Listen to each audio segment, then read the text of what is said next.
When looking at a scene with more than two characters, there's various choices that have to be made and questions asked about the language and the relationships. Now, in this particular scene, Trinculo encounters Caliban for the first time. Caliban is hiding under a large gabardine or cloak. Trinculo slips under there as well to get out of the thunderstorm, and Stefano walks in and thinks that they are a large, four-legged monster. Alas, so the storm is come again. Right, oh, my best way is to creep under his gabardine. There's no other shelter here about. So, oh gosh. Oh gosh. Oh no. Oh. Misery acquaints a man with strange bedfellows.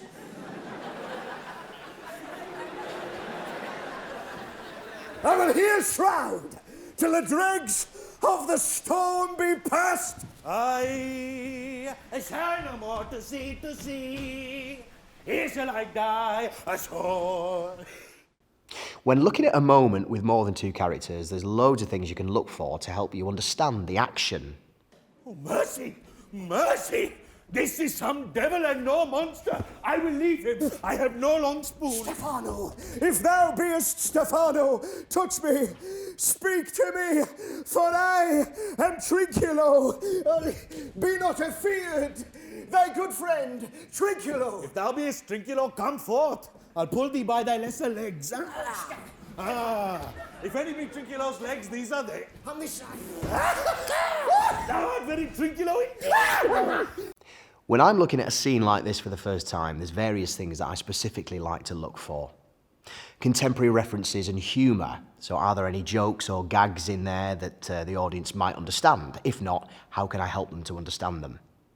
Verse and prose. Are we in verse or are we in prose? Because that will affect the emotional stakes of the scene. Relationship with the audience. So who are they to me and what can I do with that?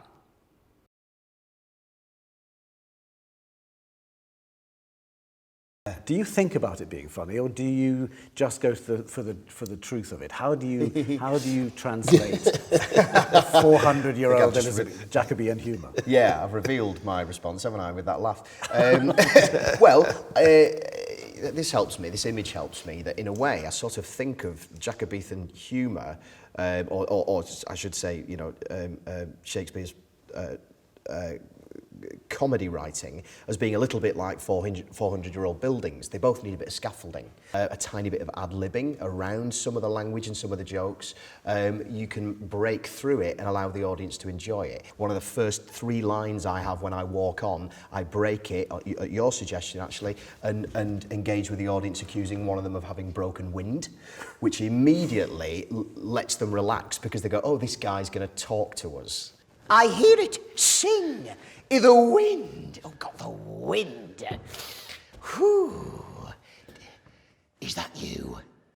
Back in Shakespeare's day, during the original days of the Globe, people like Will Kemp, Shakespeare's clown, were constantly responding to the very lively audience reaction that was prevalent in the day, and possibly some of the gags that I'm now struggling with were written because on a wet Wednesday afternoon somebody shouted out.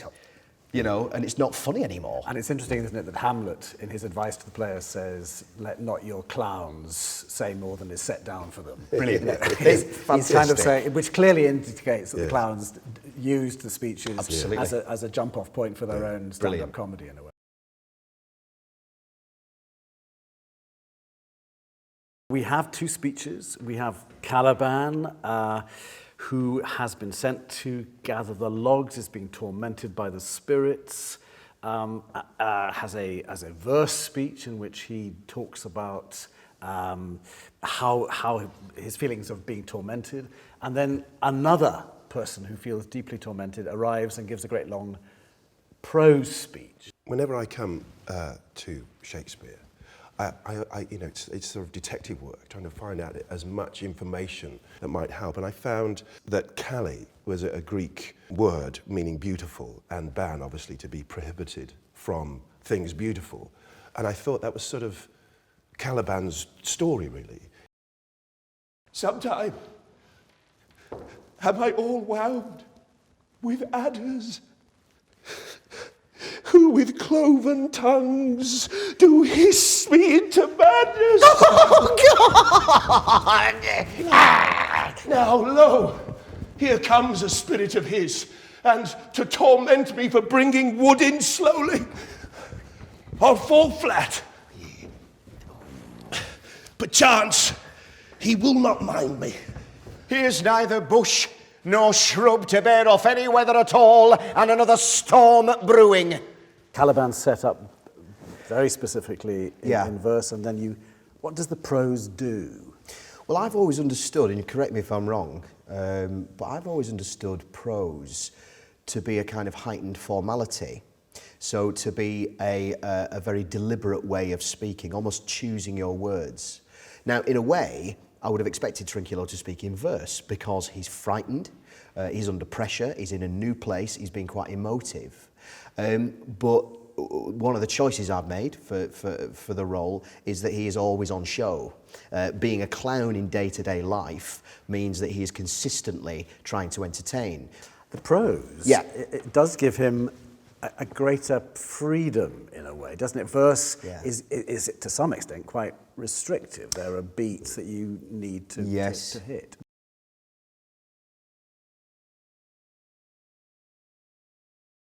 What do you think it does for your relationship to the audience that you are one of the, you are both, Yes.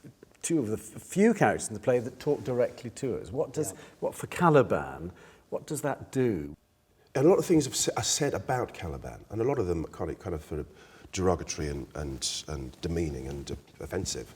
Caliban, I think, has a chance to speak to the audience.